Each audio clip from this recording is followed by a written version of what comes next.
What's good, family? Demondre Douglas here, back with another video. Family, today we're going to talk about how Father will reveal certain things through dreams. You are blessed to dream in this day and age.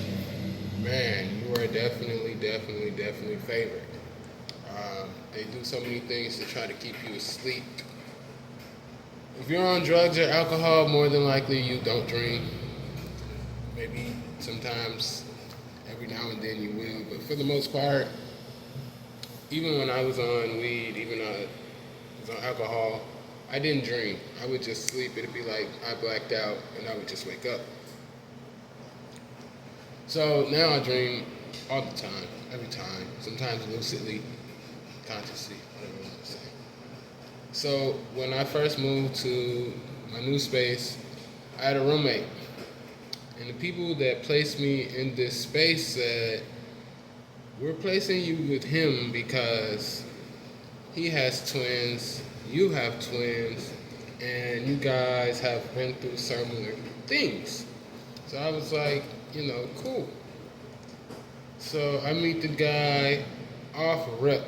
I can tell he is disturbed. I can tell that he is pissed the fuck off that he doesn't have access to his kids the way that he wants to.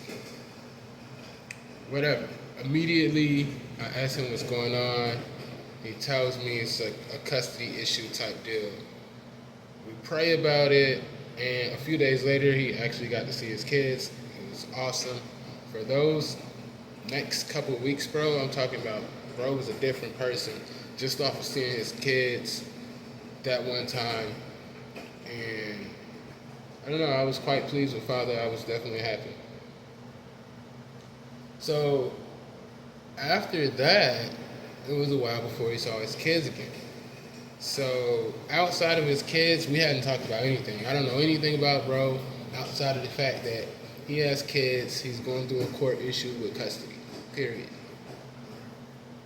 I go to sleep one night, and when I wake up, I'm in his space. And in his space, he's in a big ass room in a nice house. He has multiple game systems. He has candy and snacks everywhere. And he's like this little chubby kid, which is crazy because he's kind of stocky. And so we talk. He offers me candy. I'm like, dude, where's your parents? In the dream, I'm like, where's your parents? He didn't know. And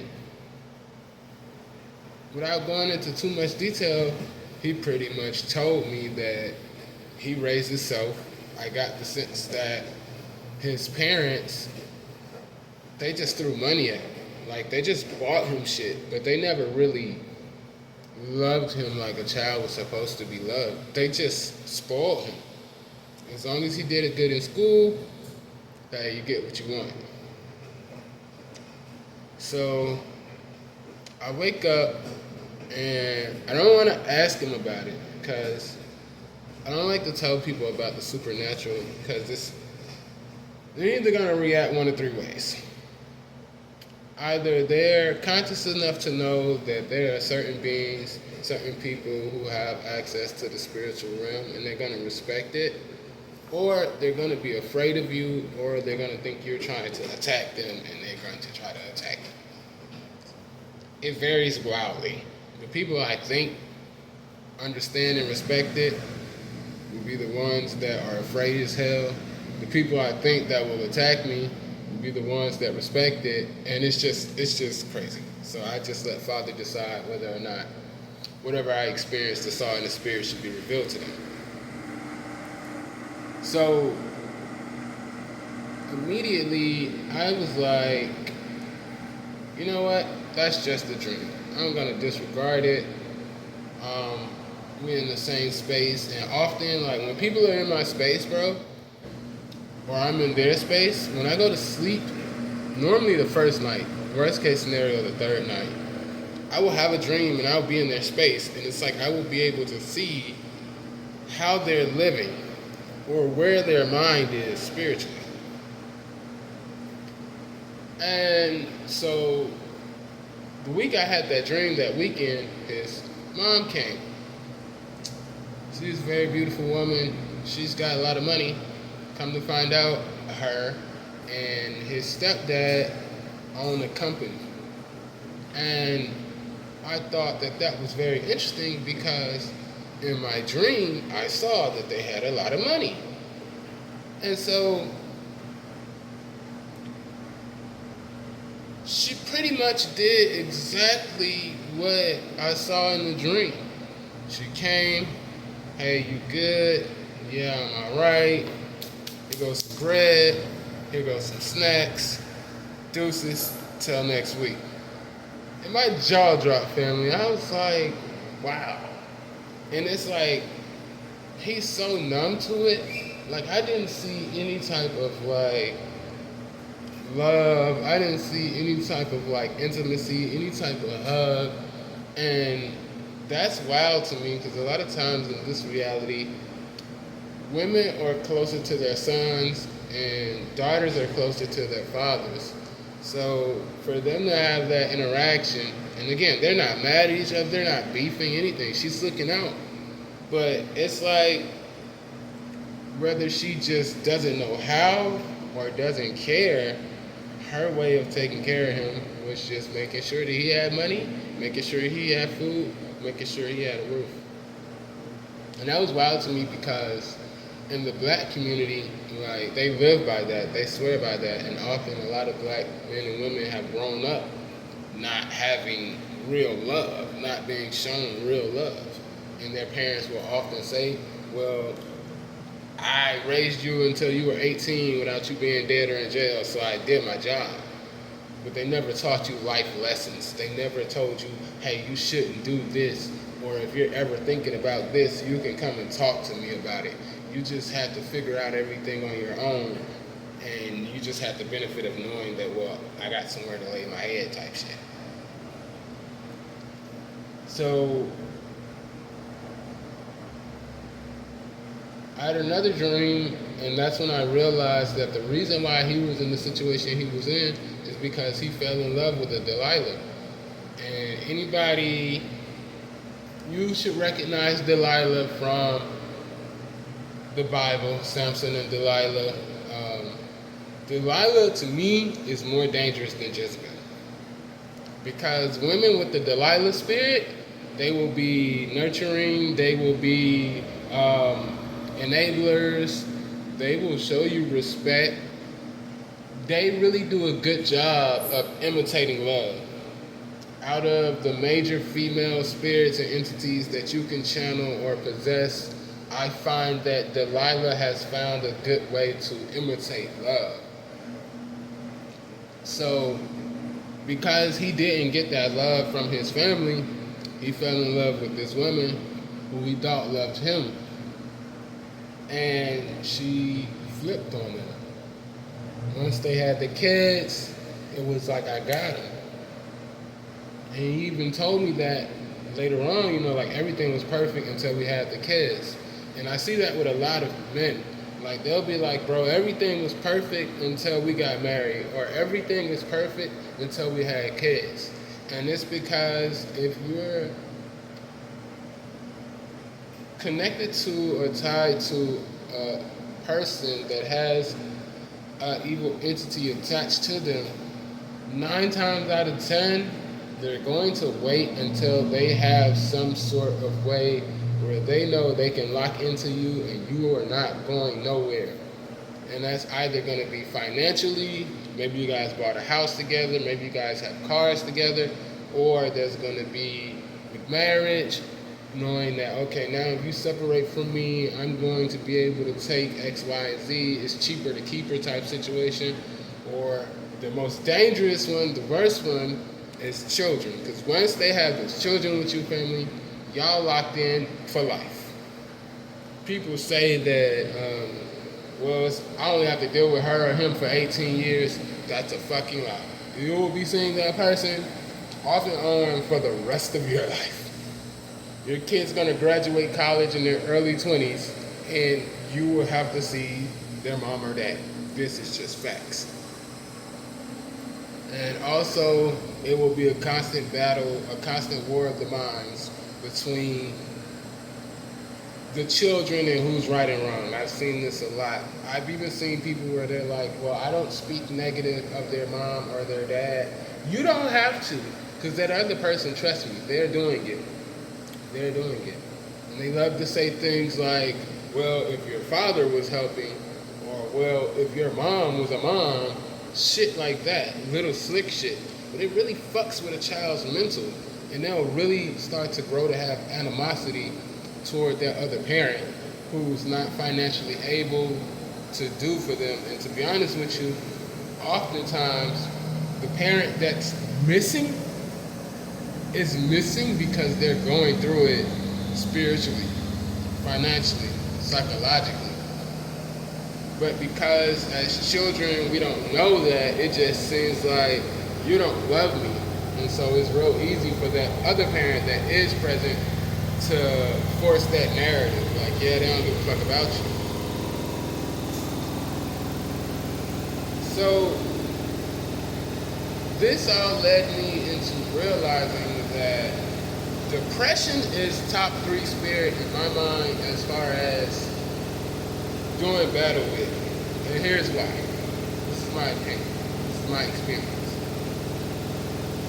When you get angry, more often than not, that anger lasts for a short period of time. You go to the next level of anger, which is hatred. More often than not, that hatred will only surface when you're triggered by that person, place, or thing, or event that happened. When you get sad, and the next level of sadness would be depression, it's constant. It's constant. It's always replaying in your life. And it's real easy to say, I'm a bad person. It's real easy to say, I don't have X, Y, and Z because of this. It just feels like depression digs a hole or puts you in a hole so deep that there is very little light that shines to give you hope. I remember when my kids were born, like 2 months later, I got locked up for associating with coworkers that I shouldn't have been associating with. And I remember I was locked up for 2.5, almost 3 months. And my crime was a petty crime. It literally was a ticket. But in the state of Georgia, they don't have traffic fines. It's a misdemeanor. And there was something going on. Oh, they were backed up in the courts. So it took me like 6 weeks to get on a docket, bro. So I'm sitting in jail a month and a half of that time was literally just me waiting to be able to see a judge. So once I was able to see the judge released me, but even then, it took days later. My point was, during that whole experience, I was depressed as fuck. I had lost my job, my spouse was mad at me, my kids were mad young, so I don't know how they felt or if they were even old enough to feel some type of way about it, but I just knew that I felt like a failure at that point in time in life. Because before that, I was doing everything I could to take care of my kids. I had more energy than I've ever had in my life when my children were born. I was walking 45 minutes to the bus stop, catching the bus to a train, getting off that train, catching another bus to about 20 minutes away from the job, and then walking. Literally, my commute was like 4 hours every day just to get to and from the job, not even including the 8 to 10 hours I would work. I remember at a certain point, I'd say like by the 3rd week of being depressed, because my family literally came and saw me in jail and was like, you're a piece of shit. This facts. They were like, if you loved your family, you wouldn't have put yourself in this position. And I honestly didn't do anything wrong. I was just with the wrong group of people. it was storming that day, and the people at my job were like, bro, they knew my commute. It was like, let us take you home. And I was like, nah, I'm good. Every time I said this, they offered this like 3 or 4 times. I'm like, nah, I'm good. Well, literally after work, and I'm standing in the storm at the bus stop, they pulled up and they pretty much was like, get the fuck in the car. It don't make no sense. They got me with they were like, you're gonna be sick. And then if you're sick, one, you can't take care of your kids, and now you're risking getting them sick. And so I was like, yeah, that makes sense. I can't argue with that. It makes perfect sense. So I got in the car, and they were doing too much. I'm just present. We get pulled over by the police. I'm pissed because when we got off the highway, I told them, go the back way. Anybody who's ever been in Atlanta and Georgia, you know about this subdivision of Atlanta called Forest Park. Forest Park do not play, family. Like, they don't play at all. It's literally one of the most crime-filled cities in the state of Georgia. If you Google crime in Georgia, Forest Park is going to come up in the top 5, period. And so the cops are like, they want to see everybody's ID and shit. And I didn't want to give them my ID. I didn't even know I had done anything wrong or there was anything going on with me. But I just felt like, I'm not driving. I don't have no drugs on me. What the fuck you want to see my ID for? So I didn't want to give it to them. Family, they put me in the back of a police car for a couple hours. And so I'm in this police car, and I'm refusing to give my name. And actually, I didn't have an ID. That's why I couldn't give them my ID. I didn't have an ID. But I didn't want to say I don't have an ID because I felt like that could be grounds for them to just take me down to the station. So I'm sitting in the cop car, and he starts pulling up random black guys that I fit the description of. Skinny, brown skin, low haircut. And he's like, this guy's wanted for this. Is this why you don't want to show me your ID? Because you're him? And clearly I don't look like him, but I see where he's going with this. I'm like, I see what you're doing here. Then he pulled up some guy that was wanted for aggravated assault, kidnapping, and some extra shit. And he was like, I could legally book you as him under suspicion until you prove that you're not him. And I was like, bro, you got me fucked up. I just told him my name. He was like, I knew it. You got a warrant. And I'm like, for what? He said, you got a warrant for a traffic ticket in Union City, Georgia. And I'm like, okay. He's like, I'm going to take you to jail. And I'm like, what the fuck? Oh, I forgot to mention, another reason I stayed in there so long is because I had to wait to get transferred from Forest Park City Jail to the county jail, then to Fulton County, where Union City was, where I actually committed the fraction or whatever they want to call it. So